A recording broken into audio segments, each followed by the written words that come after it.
Bom, prosseguindo no estudo de História da Igreja, estamos agora na página 78 do livro 5. Vamos ao item 64 do material didático. A Igreja Pentecostal Batista Independente. Irmão, tem alguns livros de história da Igreja Batista Independente que eu recomendo a vocês. Esse trecho aqui que eu tirei aqui, essa citação, ele foi tirado de um livro que eu comprei, né, exatamente da casa publicadora da Igreja Batista Independente, ok? O título do livro é Estudos sobre a História dos Batistas Independentes.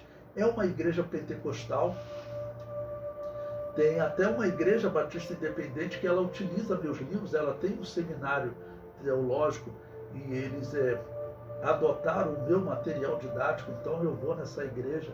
Você vê que você está numa igreja cristã, como a igreja que eu frequento, uma igreja pentecostal e cristã, tá ok? Pois bem, então eu coloquei uma citação aí desse livro, veja o que ele diz. No século XIX, nascem 3 movimentos importantes na Suécia. Primeiro, a luta contra o alcoolismo, uma chaga social que dificultava o progresso e que precisava ser combatida. Isso eu tenho que falar com vocês, como eu tenho dito em outros momentos. Um país que segue uma religião pagã, que pratica culto aos mortos, e essa é a religião oficial do Estado, vai ter esse tipo de problema. Diz que o alcoolismo era um problema tremendo no país. E, claro, o indivíduo alcoólatra daqui a pouco vai trabalhar de pedreiro, faz um muro torto, a obra cai, e é uma pessoa que não vai conseguir se desenvolver na vida. Então, diz a história que esse era um problema terrível. Segundo, o movimento trabalhista, que lutava por melhores condições de trabalho e salários mais dignos, que a pobreza estava muito grande na Suécia nesse período. O terceiro movimento é o surgimento das igrejas evangélicas livres. Então, olha, algum historiador pode até descrever, não, foram movimentos que surgiram agora, mas não. Está acabando por a perseguição na Suécia. Com a liberdade, eu mostrei outros historiadores dizendo, apareceram um monte de igrejas avivadas na Suécia. Tá bom? Bom, essas igrejas avivadas vão se organizar e vai surgir a Igreja Batista Independente, que é pentecostal desde o seu nascimento. Tá bom? Porque nós vimos que já havia avivamento, já havia pentecostalismo na Suécia. O historiador prossegue. A Suécia adotara desde os tempos do rei Gustavo Vasa, ou Gustavo I, que governou de 1496 a 1560, que nasceu em 1496 e morreu em 1560, adotara a Igreja Luterana como a religião do Estado. Qualquer movimento religioso que não se subordinasse à religião oficial era visto como suspeito e passível de perseguição. Irmão, se você vive numa igreja, num país desse, e você sabe o que os luteranos faziam, você não ia querer se unir a eles. O que o cristão verdadeiro faz quando ocorre o dia do culto aos mortos? O cristão vai lá no cemitério evangelizar as pessoas, dizer para eles que Jesus salva, cura e liberta, e que culto aos mortos Deus chama de abominação. É isso que o cristão faz. Então, se ele se ligasse à igreja luterana, ele se ligava ao culto aos mortos. E com isso morre a espiritualidade, né? Tá bom? O historiador prossegue. No dia 3 de março de 1864, John Longman foi batizado em um lago congelado perto de sua cidade natal.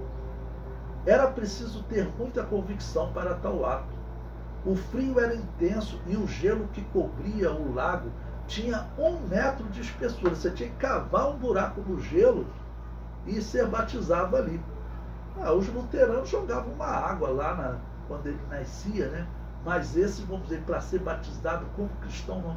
E mergulha aqui nesse gelo, né? mas me batiza em nome do Pai, do Filho e do Espírito Santo. Ele prossegue. O batismo foi realizado num buraco aberto no meio do gelo. Ao sair da água, contra o próprio John, o Espírito Santo caiu sobre mim e encheu todo o meu ser com alegria, paz e amor divinos. Pude realmente experimentar o que Pedro diz em Atos 2,38. Vamos ler aqui, né, irmãos? Atos 2,38, para vocês verem, né? Aqui ele está fazendo referência, tá ok? Atos capítulo 2, versículo 38. E disse-lhe Pedro: arrependei-vos e cada um de vós seja batizado em nome de Jesus Cristo para perdão dos pecados e recebereis o dom do Espírito Santo. Esse capítulo 2, ele está agora explicando para os judeus que estavam assistindo, né, aquele fenômeno de pessoas pareciam estar bêbadas, falando, né, então em línguas espirituais, porque o versículo 3, eu vou ler para vocês de novo, ele diz: e foram vistas por eles línguas repartidas como que de fogo. Irmãos, o seminário que eu estudei era o Instituto Bíblico Pentecostal. E teve tradicionais que se matricularam lá, porque era um seminário muito conceituado. Abraão de Almeida dava aula lá, Antônio Gilberto e outros professores conceituados. O Lourenço Osso, que foi um missionário americano, dava aula lá. Então, já viu, principalmente como é jovem, né, nós fazíamos os nossos debates. E o argumento daqueles que não acreditavam no pentecostalismo, ele apontava para o versículo 7 a 9, que fala de dialetos, é o texto grego, tá bom? Que diz que cada um os ouvia no seu próprio dialeto. Mas olha, diz que eles ouviam. Agora, o que aqueles homens falavam? Eles falavam em línguas espirituais. Só que ali ninguém tinha o dom de interpretar as línguas, como nós vemos hoje nas nossas igrejas. A cada dia mais difícil, mas nós vemos, eu acho lindo, uma pessoa fala em línguas espirituais e outra interpreta. O apóstolo Paulo disse claramente: se não tiver quem interprete, então esteja calado na igreja. E eu uso isso também para combater esse ensino que diz que eram dialetos. Se o dom espiritual, o dom do Espírito Santo é você falar chinês, por que o apóstolo Paulo disse que precisa de intérprete? Não faz sentido isso. Tá bom? Então eles apontavam para o versículo 7, 8, 9. Bom, eu apontava para eles o quê? O versículo 3, que diz que eram línguas de fogo. Opa, você não pode dizer que falar árabe, falar latim, falar grego era língua de fogo. Então ali ocorreu sim um fenômeno espiritual. Em 2011 eu já comecei a ficar preocupado com a Assembleia de Deus. Porque eu até coloquei no meu livro de estudo de Atos dos Apóstolos. 2011, irmãos, é considerado assim como um ano do centenário das Assembleias de Deus no Brasil. Tá bom? O nome Assembleia de Deus vai surgir em 2018, mas foi fundamental quando os missionários suecos estavam aqui. Nós veremos essa data. Bom, a Assembleia de Deus resolveu fazer uma homenagem ao centenário das Assembleias de Deus aqui no Brasil, né? 2011, ok? Se você pegar essa revista de escola dominical, eu coloquei o texto lá no livro. Ela diz que aqui em Atos capítulo 2 não houve manifestação de línguas espirituais, houve apenas de dialetos. Isso aí já é algo dessa influência, né, que eles estão, alguns lá dentro da CPAD, que tem se declarado protestante. Ou seja, se você recebe protestante, você pode receber um luterano, um anglicano, que inclusive continua praticando o culto aos mortos, que segundo o apóstolo Paulo chama de culto ao demônio. Ou seja, o indivíduo pode praticar culto ao demônio, vai no cemitério praticar culto ao demônio e sair dali para escrever uma revista de escola dominical, para dar aula na FAECAD. Isso é inaceitável. Isso é uma vergonha. Como eu falei, se eu encontrasse aqueles que estavam lá no seminário, que discordavam, até da Igreja Batista Geral, são cristãos, mas não são pentecostais, Se eu encontrasse eles, eu ia passar uma vergonha tremenda. Aí ele ia dizer, aí Levi, agora vocês concordam conosco, né? Eu falei, não, nós não. Tem alguns hereges aí que concordam, porque o texto bíblico é claro. Foram repartidas línguas como que de fogo. Isso não é dialeto. Dialeto foi um segundo fenômeno, porque eles falavam em línguas espirituais e o Espírito Santo interpretava, tanto que eles dizem, como que nós ouvimos? E eles dizem, cada um de nós ouvimos na nossa língua. Como era isso? Tinha um cristão falando em línguas espirituais, um exemplo, tinha ali um árabe, tinha ali um romano, tinha ali um grego. Uma pessoa falando em línguas espirituais, o árabe entendia em árabe, o romano entendia em latim e o grego entendia em grego. É isso que está no texto, ok? Mas a Assembleia de Deus fez essa vergonha lá em 2011, ok? E essa vergonha, infelizmente, está aumentando, né? Então, veja, o que ele descreveu aqui é uma descrição pentecostal, tá bom? Bom, o livro prossegue. Devido às dificuldades financeiras na Suécia, Ongman, assim como muitos outros suecos, emigrou para os Estados Unidos em 1868. No mesmo ano, dia 25 de novembro, John Ongman foi ordenado ao ministério pastoral, ao participar da Conferência dos Batistas em Minnesota, em 1870. Foi convidado para ali permanecer como missionário entre os colonos suecos. As condições do campo eram simples, e o pastor Ongman, em um de seus escritos, ele diz: eu dividia meu quarto com galinhas que ficavam em gaiolas embaixo de minha cama. Às vezes, as galinhas também dividiam o espaço com porquinhos. Foi, no entanto, um tempo muito feliz. Foi um tempo muito feliz em minha vida. As pessoas eram gentis e descomplicadas, quase todos do norte da Suécia, como eu, ou seja, a Suécia estava em grande dificuldade. Uma das razões é a religião pagã que dominava lá, o luteranismo, e eles estavam indo para os Estados Unidos, onde havia uma certa liberdade para cristãos, anabatistas e judeus também. Então começou a ser um país abençoado. Ele prossegue. No ano de 1875, o casal se mudou para Chicago, a fim de pastorear uma pequena igreja batista sueca. No Seminário Teológico Batista Unido, em Chicago, ele teve a oportunidade de estudar, tornando-se então pastor. Em 1891, Ongman deu início ao Instituto Bíblico Oregon, com a finalidade de formar obreiros. Em 1892, John Ongman fundou a Missão de Oregon. 3 características caracterizavam a missão de Oregon. Forte ênfase em missões, sendo este o objetivo principal da cooperação das igrejas que integraram o quadro da missão. Aceitação do movimento carismático pentecostal como incentivo à experiência de batismo no Espírito Santo e abertura para o ministério feminino. Olha que coisa importante também. O verdadeiro cristão sabe que as mulheres elas têm papel na história do cristianismo. E eu quero contar uma coisa para vocês aqui, para vocês observarem na história da igreja. Quando nós estudamos uma igreja pentecostal, lá dos anos 150, 200, 250, uma igreja que ela se identificava como Nova Profecia, tá bom? Eu mostrei para vocês que o católico Eusébio de Cesareia criticava essa igreja. E quem ele cita que era comum elas profetizarem? Eram mulheres. Ele cita até o nome de 2 irmãs.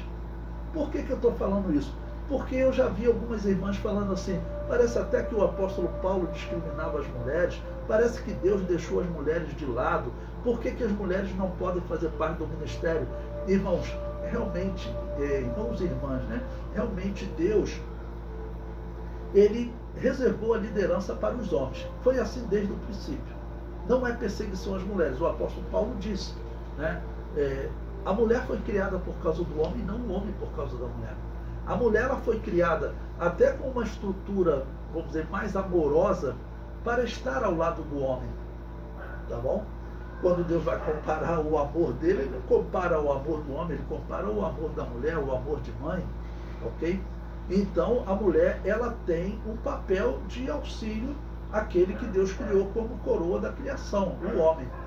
Mas observe que Deus, na sua igreja, ele deu algo especial à mulher. Você vai observar que nas igrejas, normalmente os dons espirituais de profetizar e de interpretação de línguas, eu fui criado na Assembleia de Deus. A minha casa era um ponto de pregação na Assembleia de Deus. Eu nasci em 1963, tá bom?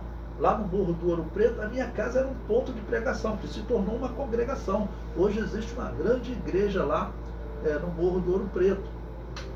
Nós éramos da Assembleia de Deus de Madureira. Hoje, melhor nem falar, né? Bom, mas culto na Assembleia de Deus, eu fui criado num ponto de pregação onde eu via o pentecostalismo vivo a todo momento. E cresci nessa igreja. E vocês também vão observar, né? Deus realmente dá o dom de profecia e o dom de interpretação de língua e o dom de revelação também na igreja. A maioria está com as mulheres. Tá bom? Então, quando essa igreja pentecostal, ok? Olha, 1892 é que eles estão organizando isso. Mas o pentecostalismo não está começando ali. Já existia nessa igreja. O pentecostalismo nunca deixou de existir. Eu mostrei para vocês que no ano 1000, a Igreja Católica fez um documento proibindo que qualquer outra igreja diferente dela manifestasse os dons espirituais, que fosse pentecostal, que manifestasse o carisma. Por que ela proibiu isso? Porque ela sabia que existia igrejas pentecostais. Eles estavam perseguindo e matando. Senão ela não criava proibição, tá bom? E importante, essas igrejas pentecostais sabem que as mulheres, ela tem um papel importante. Eu digo que hoje é até mais difícil, mas eu observei que o crescimento da igreja se deu muito, muito pelo trabalho das irmãs. Por quê? Meu pai ia trabalhar. Então as irmãs se reuniam lá em casa e as irmãs que saíam visitando e orando pelas pessoas. O culto de oração, né, que a minha casa era um ponto de pregação, e o culto de oração, a maioria das pessoas que estavam eram mulheres. Então, louve a Deus, porque Deus não é que ele tenha reservado só para vocês, que eu também conheço homens que têm esse dom de profecia, dom de variedade de línguas, mas esses dons eu vejo normalmente com as irmãs. Então, uma igreja cristã, ela sabe que as mulheres participam sim, tá ok? Do ministério, até porque o apóstolo Paulo, ele teve 2 auxiliares que a Bíblia cita. Priscila, primeiro a mulher, e depois o marido dela, Áquila. E pelo costume dos orientais, eles nunca começavam um discurso dizendo minhas senhoras e meus senhores. Eles começavam pelo meus senhores e minhas senhoras. Às vezes nem falavam em minhas senhoras. Então, quando a Bíblia diz que os auxiliares de Paulo eram Priscila e Áquila, provavelmente o que pode acontecer num casamento, né, é que a mulher seja líder espiritual. Como mulher de Deus, ela faz o que a Bíblia diz. O homem é o líder do lar. Mas às vezes o homem é uma pessoa que não desenvolveu nenhum dom espiritual, nem de ensinar, nem de pregar, nem de ter revelação, nem variedade de línguas, nem interpretação de língua. Não desenvolveu, tá bom? Então, nesse caso, a mulher seria uma líder espiritual. É o que se supõe pelo fato da Bíblia falar primeiro Priscila e depois Áquila. É uma hipótese, tá bom? Mas importante, tinha uma mulher lá participando do ministério do apóstolo Paulo. A Bíblia diz que tinha um monte de mulheres participando do ministério de Jesus, contribuindo com suas fazendas. Ok? Então não existe essa da mulher ser excluída, tá bom, do ministério. O ministério fala o seguinte: trabalhar, dirigir um culto, como as mulheres fazem na igreja, principalmente os cultos de oração, já que nós observamos na igreja primitiva e na história, como eu citei, dos montanistas da igreja Nova Profecia, que os católicos gostam de chamar de montanistas, tá bom? O que nós encontramos é que as mulheres realmente tinham, vou dizer, primazia, vou usar primazia, tá bom? Na manifestação dos dons espirituais de Deus. Então, a abertura para o ministério feminino significava que as mulheres poderiam participar da igreja, não como pastoras, tá bom? Mas atuando em direção de culto, pregando, ensinando também. Então, é um bom exemplo. Bom, esse historiador prossegue. Em 1908, ele já deu um salto agora, né? Foi enviado um missionário, Jogren, para a Índia. Em 1912, Eric Johnson para o Brasil. Isso desse trabalho, ok? Desse pastor, desse seminário que ele fundou nos Estados Unidos. Nós veremos depois que virão missionários antes dele para o Brasil, né? Em 1914 para o Congo e 1919 para a China. Então está aí a referência, tá bom? Desse livro, Estudo sobre a História dos Batistas Independentes. Eu comprei esse livro exatamente para pegar essa parte da história. Claro que é um livro bem longo. Eu tirei um trecho para vocês. Recomendo que vocês, se quiserem se aprofundar, comprem esse livro, estudem, porque realmente tem muitas coisas para estudar. Certa vez um aluno me perguntou: pastor, será que os protestantes manipularam intencionalmente isso? Irmãos, pode ser, pode ser. Eu também digo que tem protestante e protestante, né? Tá bom? Tem protestante que não tem coragem de matar outro. Tá bom? Eu contei para vocês a história do conde Zinzendorf. Ele era luterano, tá bom? Mas ele era um pacifista. Porque você matar alguém, queimar, enforcar, isso é uma coisa horrível. Aqueles protestantes lá de Massachusetts que queimaram cristãos, enforcaram o pastor anabatista, isso aí, irmãos, aquele ali é um protestante satanista mesmo. Tá bom? E eles, eu digo para vocês, eu tenho que ser claro sobre isso, eles dirigem as igrejas protestantes. O príncipe que protegeu Lutero, a história comprova, ele era um satanista maçônico.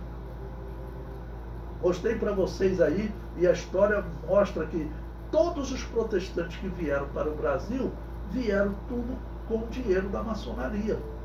A ponto deles abrirem, como o protestante batista, né? Abriu, vou contar a história para vocês, em um templo batista protestante, e abriu na mesma rua um templo do satanismo maçônico. Isso é inaceitável. Tem um site batista que ele ainda pergunta por que os primeiros missionários batistas eram maçons, eram satanistas. Eles falam: não consigo entender isso. Eu respondo para eles: essa é a igreja batista protestante. Contei para vocês a história, vou repetir, de uma senhora que ela era espírita, aceitou Jesus, a minha esposa que ganhou ela para Jesus. Aí essa senhora, ela ouviu falar de um evento na Igreja Batista da Lagoinha. A Igreja Batista da Lagoinha foi fundada por esse mesmo homem, né? Leiam aquele livro lá, Rastro de Sangue ou Rastro Maçônico, tá bom? Centelha em Restolho Seco. Ela foi fundada por esse mesmo maçom, tá bom? Que veio aqui para o Brasil como o primeiro missionário batista. Então, ela ficou espantada que ela saiu de lá, ela voltou e falou: Lourdes, aconteceu um negócio lá que eu não entendi. Porque lá no Espiritismo nós fazíamos regressão, voltar até um determinado tempo de infância, entrávamos em transe. Lourdes, foi feito isso lá. Eu fiquei espantada, eu não quis participar daquilo não, porque eu achei estranho. As igrejas fazem isso também? A Lourdes falou para ela, me perguntou, eu falei: não participa disso não, que isso aí não é cristianismo não. Então como é que nós vamos fazer diante disso, irmãos? Nós vamos ficar calados só nas nossas igrejas? Eu não vou ficar aqui, eu tenho uma igreja que está tudo certinho, eu vou ficar aqui louvando a Deus. Irmãos, as igrejas estão sendo destruídas. Estão sendo destruídas. Eu repito, eu contei para a história de vocês, um pastor amigo, não vou citar o nome, que ele pastoreava uma igreja batista, que um grupo de jovens foi participar de um encontro, que é encontro do G12, né, que é espiritismo, que hoje eles chamam de impacto radical. Os jovens voltaram de lá transtornados, querendo mudar a igreja. O pastor, um homem de Deus, conservador, batista geral, mas um homem de Deus, ele falou: enquanto eu for pastor dessa igreja, vocês não vão pintar a igreja de preto, não vão fazer. E um monte de mudança que eles querem fazer. O que eles fizeram? Eles reuniram lá, fizeram uma votação, tiraram o pastor. E aí o que eles trazem? Eles trazem um pastor maçom. É assim que está funcionando. Eu falei com esse pastor, eu falei: pastor, o senhor tem que reagir, o senhor tem que falar na convenção da Igreja Batista Geral, que não aprova isso, tá bom? Tem que reagir. Por quê? Porque as igrejas estão sendo engolidas, que é a expressão que se usa popularmente para algo que está sendo tomado, né? Tá bom? Então eu falei para ele: olha, a Assembleia de Deus também está sendo atacada, todas as igrejas estão sendo atacadas. Nós temos que falar. E as igrejas batistas, eu falei para vocês, existem 7 igrejas batistas no Brasil registradas. Tem até uma igreja batista na Batista, tá bom? Ali existe algum tipo de união. E ali está a Igreja Batista Protestante. Então o protestantismo foi criado por Lutero. Lutero não era um cristão, ele praticava a religião de Baal. Os protestantes, eles, a gente estudando a história, esses livros que eu tenho indicado para vocês vão ver. Lutero não era cristão e o protestantismo sempre esteve de braços dados com a maçonaria, ou seja, está de braços dados com o satanismo. Então nós temos que abrir os olhos. E todos nós temos uma responsabilidade diante de Deus, porque a Bíblia diz, olha, que todos nós, os pastores, todos nós vamos dar conta das almas que Deus confiou nas nossas mãos. E o autor aos Hebreus diz: e os pastores, né, aqueles que cuidam de almas, podem fazer isso sorrindo ou chorando. Ou seja, vai ter uma cobrança. Né? Vai ter uma cobrança. O apóstolo Paulo disse: antes de eu saber que o pecado era pecado, eu era inocente. Mas desde que eu conheci, tá bom, a diferença, tá bom, e sei agora o que é pecado, eu já não sou mais inocente. Então, essa é uma questão para nós pensarmos, porque é uma responsabilidade que nós temos, né?